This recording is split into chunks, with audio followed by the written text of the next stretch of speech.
할렐루야. 네, 주님의 귀하신 은총이 오늘 예배하는 모든 성도들에게 가득히 마시기를 축복합니다. 제가 지난번에 이천 시내에 장이 섰는데 지나가게 됐어요. 장을 지나가는데 그 물건 파는 연세가 아주 좀 드신 아주머니 한 분이 저에게 인사를 하는 거예요. 안녕하세요 하고 인사를 하는 거예요. 그래서 쳐다봤죠. 그랬더니 예수 믿으세요 그러더라고요. 제가 그래서 그냥 깜짝 놀랐잖아요. 예수 믿으세요. 그래서 제가 쳐다보고 감사합니다 하고 인사를 했어요. 그 지나오다가 돌아봤죠. 그랬더니 그분이 지나가는 분들한테 다 그러는 거예요. 예수 믿으세요 이렇게. 제가 마음이 얼마나 따뜻한지. 그걸 보면서 무슨 생각이 들었냐면 저분은 하루 종일 예수 믿으세요 하고 전도하는 것도 있지만 그보다 더 중요한 게 제게는 어떻게 느껴졌냐면 나는 예수 믿는 사람이에요 하는 걸 간증하고 있구나 하는 생각을 했어요.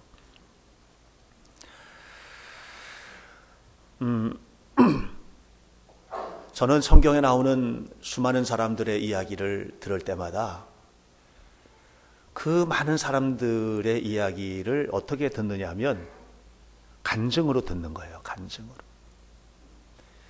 다윗이 골리앗과 싸웁니다. 골리앗과 싸움하기 위해서 전쟁터로 달려나가면서 했던 얘기가 뭐라고 그러냐면 이렇게 얘기하는 거예요. 여러분 성경을 어떻게 해석하시는지 모르는데 저는 이렇게 들리는 거예요. 나는 하나님을 믿는 사람이에요 하고 뛰어나가는 거예요.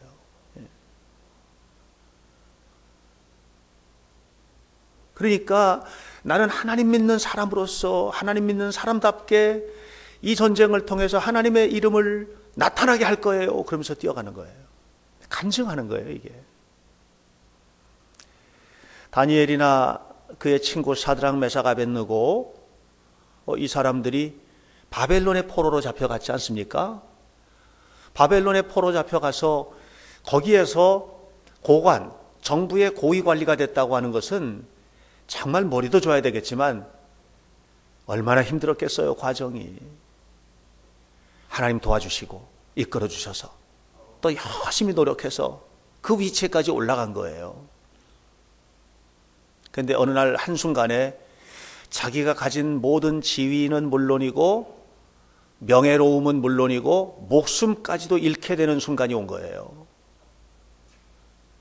바로 그 순간에 이 세 친구들이 또 다니엘이 뭐라고 그러냐면 나는 하나님만을 믿어요 하고 얘기하는 거예요. 그 말 때문에 사자굴에 던져지고 그 말 때문에 용광로 속에 들어갔어요. 그런데 용광로라고 하는 죽음이, 사자굴이라고 하는 죽음이 이 세 친구들이 하나님을 사랑하는 마음을 이기질 못하는 거예요. 그러니까 그 속에서 이 사람들이 하나님을 간증, 나는 하나님을 믿는 사람이라는 것을 간증하는 거예요. 다니엘서를 보면 바벨론의 신 외에, 왕 이외에 다른 신에게 절을 하거나 기도를 하거나 어떤 행위를 하면 사자굴 속에 집어넣는다는 것을 뻔히 알고도, 성경 그렇게 기도해요. 뻔히 알고도 하루에 3차례씩 예루살렘을 향한 문을 열어놓고 기도했다고 그랬어요. 여러분 어떠세요? 좀 도전이 안 되세요? 네. 우리 과연 그렇게 믿을 수 있겠나? 그렇게 믿을 수 있겠나? 삶이 메시지가 된다는 건 뭐냐 하면 내 삶이 그냥 간증하는 거거든요. 내가 살아가는 모든 삶이 하나님을 드러내는 간증의 삶이 되고 있는가? 나는 과연 그렇게 살고 있는가? 성 어거스틴, 유명한 분이죠. 성 어거스틴. 그분 때문에 신학의 흐름이 전환기를 맞았다 해도 과언이 아닐 만큼 대단한 인물이에요. 근데 이 사람이 원래 똑똑하기는 했는데 생활은 별로예요.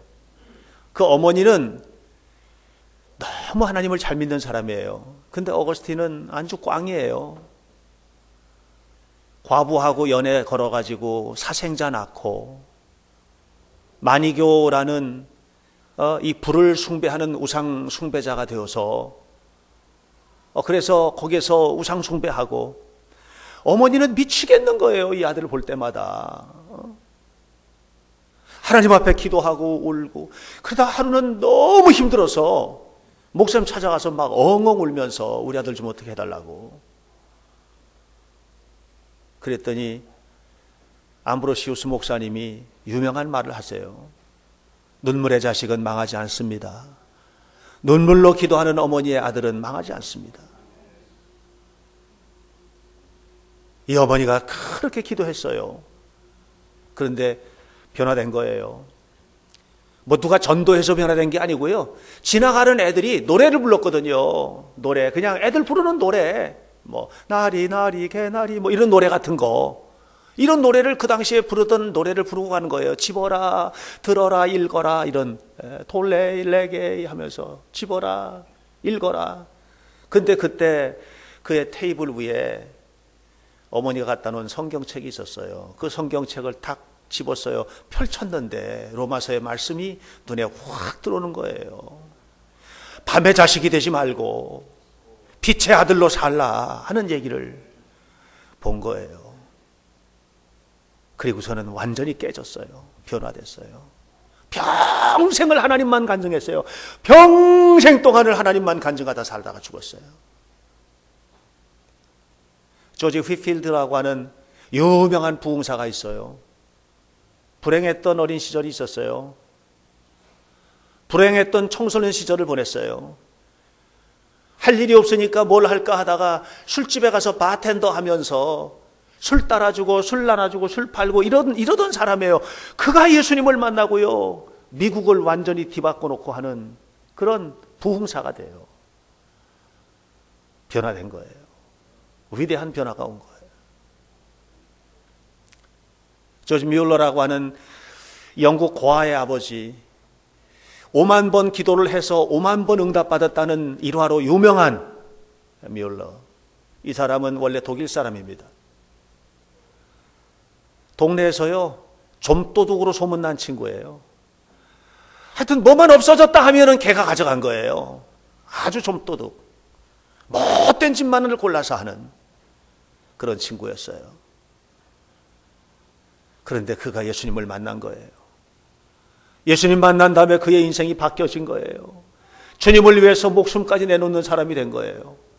그리고 그냥 고아들이 수많은 고아들이 불쌍하게 죽어가는 것을 보면서 그들을 키워내야 되겠다 하고 고아의 아버지가 됩니다. 오늘 성경은 이렇게 우리에게 도전합니다. 16절에 내가 복음을 부끄러워하지 아니하노니 이 복음은 모든 믿는 자에게 구원을 주시는 하나님의 능력이 됨이라. 모든 믿는 자에게 구원을 주시는 하나님의 능력이 됨이라. 헬라인에게도 유대인에게도 어떤 사람들에게도 무시당하는 사람들에게도 버림받은 사람들에게도 가난한 사람들에게도 병든 사람들에게도 어떤 사람들에게도 복음은 구원을 주시는 하나님의 능력이다. 그래서 나는 복음을 부끄럽게 생각하지 않는다 그랬어요. 오늘날 우리가 살아가는 삶을 가만히 보면 내가 예수 믿는다는 게 참 부끄럽게 여겨지는 그런 세상을 살고 있지 않나 하는 생각도 듭니다. 매스컴에서 나오는 기독교에 대한 메시지들은 절대로 교회를 자랑스럽게 여길 수 없는 그런 일들이 보여지고 있고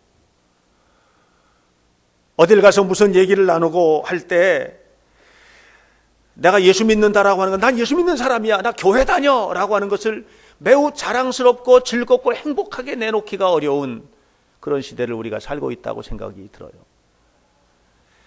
어떤 사람들이 좀 부끄러운 얘기 하더라고요. 직장 끝나면 술 한잔하러 간대요. 근데 예수 믿는 사람이 앉아있으면 안주가 필요 없대요. 기독교 씹는 맛에 안주가 필요 없다네요. 이것이 오늘 우리들이 살고 있는 이 시대의 부끄러운 현장이 아닌가 싶습니다. 그런데 오늘 사도 바울은 말합니다. 복음을 부끄러워하지 마세요. 복음을 부끄러워하지 마세요. 복음은 모든 믿는 자에게 구원을 주시는 하나님의 능력입니다. 예수님을 부끄러워하지 마세요. 예수님은 우리에게 구원을 주시는 하나님의 권능입니다. 이렇게 얘기하고 있는 거예요. 왜 이런 얘기를 했을까요? 복음을 부끄러워하는 사람들이 있었기 때문이죠. 복음이 뭡니까? 십자가에서 구원하신 예수님을 믿는 거죠.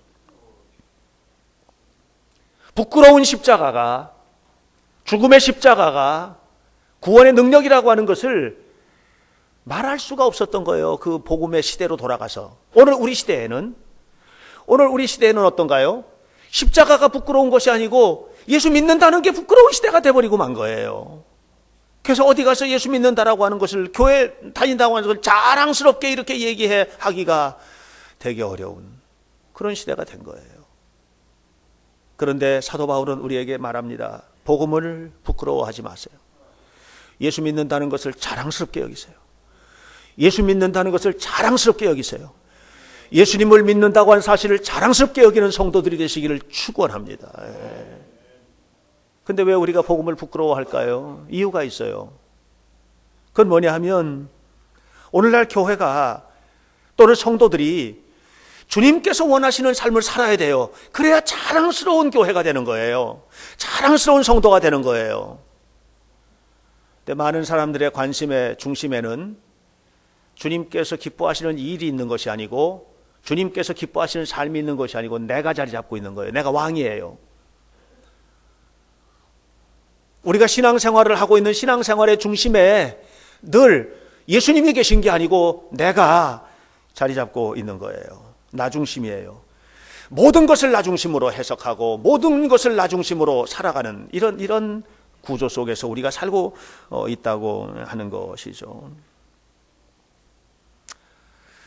사랑하는 성도 여러분, 우리가 주님께서 원하시는 삶을 살아가는 것은 매우 중요합니다.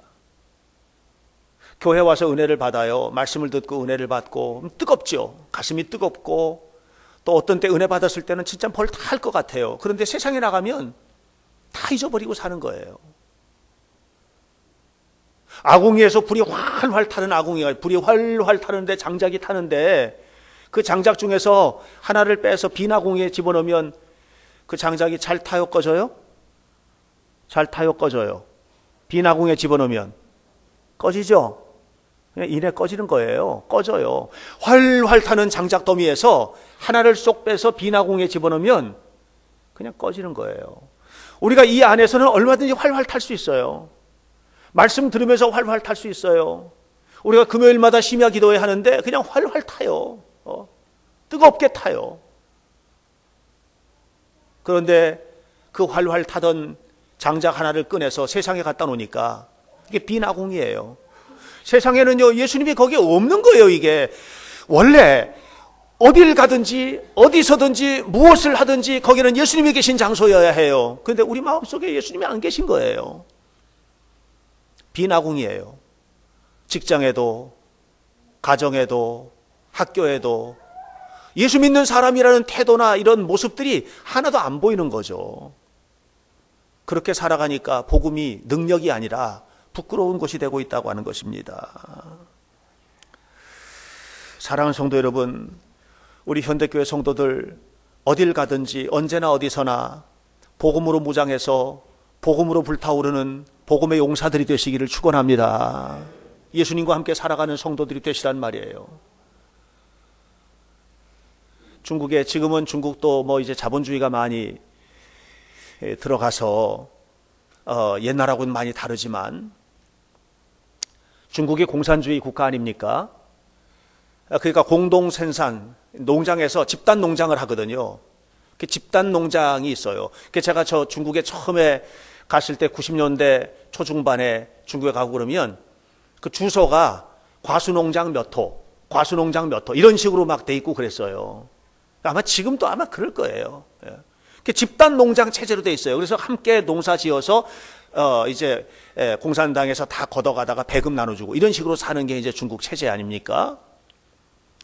근데 어떤 지하교회 농장이 있었어요. 지하교회 성도들이 운영하는 농장이 있었어요. 그 농장의 사람들이 다 지하교회를 다닌다는 것을 알게 됐어요. 공산당에서. 그래서 당국자가 가가지고 교회를 폐쇄하고 농장에서 쫓아내려고 가는 겁니다. 가가지고 깜짝 놀란 거예요. 너무 과일이 탐스럽게 잘 열린 거예요. 너무너무 잘 자란 거예요. 그래가지고요, 그걸 핍박을 하러, 폐쇄를 하러 갔던 이 공산당원이 그걸 폐쇄를 못하고 돌아왔어요. 그냥 덮어줬어요, 그거를. 그렇게 길러서 내 것이 아니고 나라에서 다 걷어가도 하나님 앞에서 농사 지은 거예요. 그 과일 나무 하나하나를 가꿀 때 하나님 앞에서 그걸 가꾼 거예요. 이게 내 일이 아니고 하나님의 일인 거예요. 복음의 능력이 그들을 그렇게 만든 거예요. 여러분, 결국은 내가 원하는 일이 아니라 하나님께서 원하시는 일이 무언가를 생각하고 사는 사람들인 거죠, 그게. 오늘 우리가 교회 다니는데, 교회 다니면서 왜 교회 나와요? 내가 원하는 것을 얻기 위해서 교회 나오는 사람들이 너무 많아요. 하나님께서 기뻐하시는 삶을 살고 하나님께서 원하시는 일을 감당하기 위해서 우리가 신앙생활을 해야 되는 거 아니겠는가? 적어도 신앙인이라면 우리는 그렇게 살아야 된다.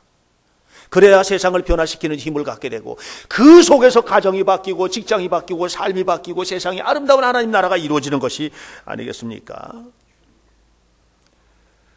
사랑하는 성도 여러분, 저는 우리 교회 성도들이 정말 삶을 메시지로 보여줄 수 있는 성도들이 되시기를 간절히 축원합니다. 그렇다고 해서 우리가 구해야 될 걸 구하지 말고 그러라는 얘기가 아니에요. 우리가 기도할 때 하나님, 우리 단순하게 믿는 거, 지난 금요일 밤에도 그 얘기 했는데 단순하게 믿자, 그 얘기. 단순하게 믿자. 단순하게 믿자. 우리가 세상에 살면서 원하는 것들이 너무 많잖아요. 그럼 내가 원하는 건 다 내려놓고 주님께서 원하시는 삶, 아니 그게 아니죠.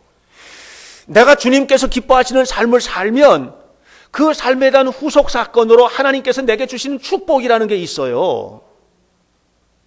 이게 죽에게 전도되면 안 된다는 얘기하는 거예요. 여러분 보세요. 하나님이 어떤 사람들에게 주시나요? 받을 만한 자에게 주시는 거예요. 믿습니까? 받을 만한 자에게 주시는 거예요. 여러분 보세요. 부모가 자식이 달라면 다 줍니까? 받을 만한 나이가 돼야 주는 거 아니겠어요? 엄마가 요리를 하는데 이제 아장아장 걷는 게 조금 말한다고, 엄마 나 칼 나도 한다고, 그럼 주겠습니까? 그런데 이 아이가 고등학교가 되고 대학교를 가면은 원하지 않아도 데려다가 너 요리도 배워야 돼, 너 라면 끓이는 것도 배워야지, 너 가스레인지 사용하는 것도 배우다 해야지 하고 가르쳐주지 않겠어요? 결국은 뭐냐면 수준의 문제거든요. 수준의 문제. 하나님이 우리에게 복 주시길 원하시는 걸 믿으시기 축원합니다. 여러분, 복을 받으면 다 복될 줄 알지만 수준이 된 사람이 받아야 복이 되는 거예요. 오늘 우리가 이런 수준을 좀 채우자는 거죠. 그것을 위해서 뭐예요? 하나님이 기뻐하시는 삶을 살자. 하나님이 기뻐하시는 삶을 살아갈 때 우리 하나님께서 내가 원하는 모든 것들을 채워주시는 축복을 한번 누려보는 거죠. 이 축복을 누려보는 거죠. 혈루증 18년 동안 혈루증 앓았던 여자가 아주 단순한 믿음 가졌잖아요. 예수님 옷자락만 만져도 병이 낫겠다는 거거든요. 그래서 예수님 옷자락을 만진 거예요. 예수님 옷자락만 만져도 병이 낫겠다. 이게 믿음이에요. 그래서 옷자락을 만졌어요. 병이 났어요. 얼마나 단순해. 아주 단순한데 주님께서 그 단순한 믿음을 보신 거예요. 어리지만 단순한 믿음을 보신 거예요. 고쳐줬어요. 그리고 뭐라고 그러세요? 딸아, 내 믿음이 너를 구원하였느니라. 네 믿음이 크도다. 그리고 다시는 가서 옛날처럼 이제 살지 마라 말이죠. 그런데 중요한 게 그 후의 이야기는 안 나왔어요, 성경에. 근데 우리가 추측해 보는 거예요. 만약에 이 여인이 나가서 그냥 옛날하고 똑같이 살고 뭐 떼짓하고 살고 막 이렇게 살았어요. 근데 또 병이 덜컥 났네. 가가지고 예수님 옷자락만 만져도 병이 낫겠다 만지면 또 나을까? 안 날 거예요. 왜? 예수님 만난 다음에는요, 삶이 돼야 되는 거예요. 근데 그 삶이 안 됐을 때 습관적으로 단순한 믿음 가지면 다 될까? 아닌 거죠. 이게 믿음이 없는 거예요, 그거는. 결국 오늘 우리들에게 중요한 것은 뭐냐면 하나님께서 기뻐하시는 삶을 어떻게 살까? 이런 간절함 속에서 하나님 앞에 살아갈 때 복음이 능력이 되는 겁니다. 복음이 능력이. 여러분, 한 사람 한 사람 속에 복음이 능력이 되시기를 주의 이름으로 축원합니다. 복음은 모든 믿는 자에게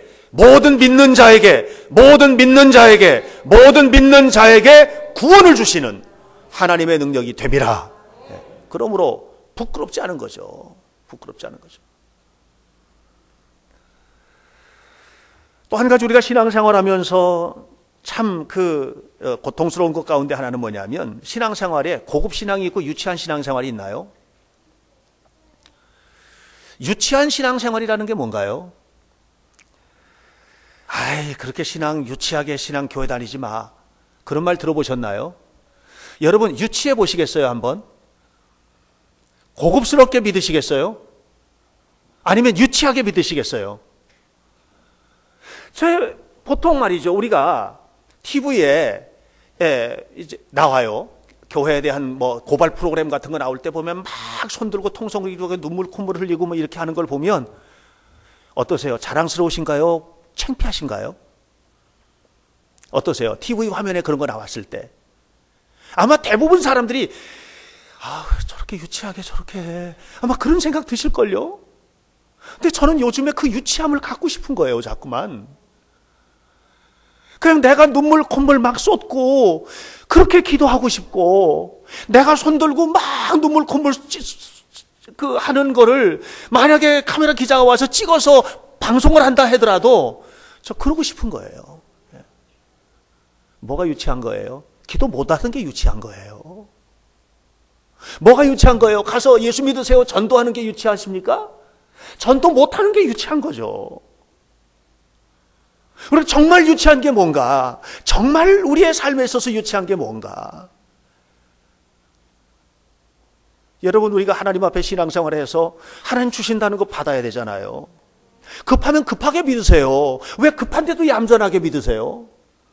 저는 우리 교회 성도들 가운데 지금 다급한 사람들 많거든요. 울면서 기도해야 될 사람들 많거든요, 우리 교회. 근데 왜 그렇게 안 해요? 저요, 고상한 사람입니다. 제가 며칠 전에 엊그저께 우리 교회 초등학교 2학년짜리 아이 하나가 제 방은 아무나 막 들어오니까요. 그러더니 저 안에는 뭐 있어요? 그래요. 그래서 그 목사님 책방이야, 서재야. 그랬더니 보고 싶다. 그래요. 가서 봐. 그래서 들어가서 보라 그랬어요. 그랬더니 깜짝 놀라면서 놀라는 소리가 나는 거예요. 웬 책이 이렇게 많냐고. 그래서 목사님이 보는 책이야. 그랬어요. 저 책 많이 읽어요. 저 고상한 사람이에요. 저 어디 가면은요, 이번에 CTS에서 TV 나와 출연했잖아요. 저 인사 많이 받았습니다. 목사님 멋지다고. 그 계통으로 가도 되겠다고. 제가 봐도 잘한 것 같아. 저 고상한 사람이에요. 제가 일반 대학에서도 학부를 했고요. 신학대학에서도 학부를 했고요. 대학원을 2번이나 했고요. 정말 어렵다는 학교에서 박사학위까지 했어요. 저 고상한 사람입니다. 그런데 유치해지고 싶은 거예요. 저 올 들어서는요, 더 유치해지고 싶은 거예요. 막 하나님 앞에. 이 고상한 것이 하나님 앞에 인정되는 것이 아니고 그냥 하나님 앞에 발버둥을 치고 싶은 거죠. 발버둥을 치고 싶은 거죠. 여러분, 유치한 신앙은 뭡니까? 하나님 주신다는 걸 못 받는 게 유치한 거예요. 왜 기도 생활 안 하세요? 왜 예배 생활 함부로 하세요? 하나님 앞에 예배 생활 잘해야 되잖아요, 우리가? 왜 저녁 예배 안 나오세요? 새벽 기도 나와야 되잖아요? 금요일 날 밤에 기도 나오세요. 다급하시잖아요. 하나님 앞에 받아야 되잖아요. 하나님 앞에 복을 받으셔야 되잖아요. 근데 왜 그걸 그렇게 얌전하게 계시는 거예요? 집에서 기도하세요? 그렇게 뜨겁게? 돼요? 전 잘 안 되더라고요. 저같이 평생 동안 목회를 하면서 사는 저 같은 사람도 잘 안 되더라고요, 집에서. 테레사 수녀가 20년 동안을 고급 학교에서 가르쳤어요. 인도에 선교사가 세운 고급 학교에서 가르쳤어요. 영어를. 편안하고 정말 고급스럽게 잘 살았죠. 어느 날 퇴근하고 집에 가다가 여인의 비명소리를 들어요. 여인의 비명소리를 듣고 쫓아가 보니까 한 여자가 죽어가는 거예요. 그걸 들추었고 병원에 뛰어갔어요. 그랬더니 첫 번째 병원에서 돈이 없다고 안 받아줬어요. 두 번째 병원에 갔어요. 갔더니 이 사람은 계급이 낮은 사람이라고 안 받아주는 거예요. 세 번째 병원 가다가 테레사의 품에서 죽었어요. 이 여인이. 너무 당황을 한 거예요. 충격을 받은 거예요. 그리고서는 뭐라고 하느냐 하면 하나님 어떻게 하면 좋겠습니까? 제가 뭘 할까요? 그랬더니 그런 사람들 위해서 살아라. 하나님의 음성이 들리는 거예요. 그런 사람들 위해서 살아라. 하나님께서 하늘에서 그런 사람들 위해 살아라 이렇게 흘렸겠어요? 가슴에서 나오는 소리인 거예요. 그게 가슴에서 나오는 그 소리를 들은 거예요. 그런데 하나님, 저는 아무것도 가진 게 없습니다. 뭘 가졌겠어요? 수녀가. 그러니까 그렇게 어려운 사람 옆에만 그냥 있어만 주면 된다. 그래서 그런 사람들 옆에 있어 주려고 바로 공동체를 세운 거예요. 멋있잖아요? 멋있어요. 복음은 그런 능력이에요. 그 한 사람 때문에 살아난 사람이요, 수를 셀 수 없이 많아요. 복음은 그런 능력이에요. 복음은 여러분 한 사람만 살아나는 능력이 아닌 거예요. 복음은 구원을 주시는 하나님의 능력이에요. 그 엄청난 학교에서 편안한 고장되는 곳에서 딱 내려놓고 나올 때 뭘 그렇게 유별난 신앙을 가졌냐고 그런 소리 안 들었겠어요? 뭘 그렇게 유별나게 하느냐고. 그렇게 했던 사람들 다 어디 있어요 지금? 거기서 편안하게 살다 다 죽었어요. 테레사는 노벨 평화상 수상자가 됐죠. 복음이 유치한가요? 복음은 능력입니다. 복음의 능력을 소유하시길 주님의 이름으로 축원합니다. 해줄 얘기가 너무 많은 거예요, 제가.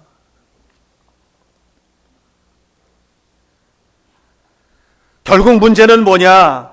우리가 복음의 능력을 체험하지 못한 것이 문제다. 복음의 능력을 체험하지 못한 것이 문제다. 복음의 능력을 체험한다는 얘기는 무슨 말인가? 예수님 내 안에 항상 계시는 거예요. 내가 내 생각으로 예수님을 누르는 것이 아니고 예수님에 의해서 내 생각이 정복당하는 거예요. 이게 복음의 능력이에요. 내 생각대로 살아가는 것이 아니라 주님께서 기뻐하시는 삶을 살아가도록 하는 것이 이게 복음의 능력인 거예요. 우리가 이 능력을 가지고 살아야 되는 거 아닌가. 어느 미국 교회가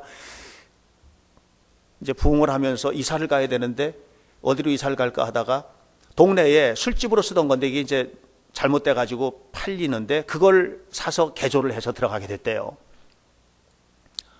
근데 그 술집에 들어가는데 그 안에 앵무새가 한 마리 있었는데 주인이 선물로 목사님에게 그 앵무새를 주고 간 거예요. 그러니까 들어오는 현관에다가 앵무새를 이렇게 달아놓은 거예요. 목사님이 쓱 들어오시니까 새 주인 그랬대요. 새 주인이라고. 근데 어떤 사람이 오니까 손님 그랬대요. 얼마 있다 또 오는데 손님. 이 사람 맨날 술집 드나드는 사람인 거야. 그 앵무새가 손님인 걸 다 알아. 자기네 손님인 걸. 그렇게 해서 변화가 나타나겠느냐는 얘기하는 거예요, 지금.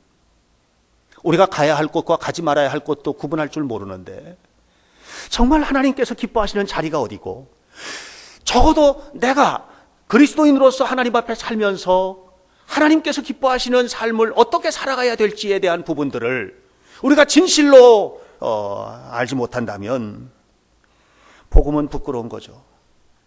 복음은 능력이 아니죠.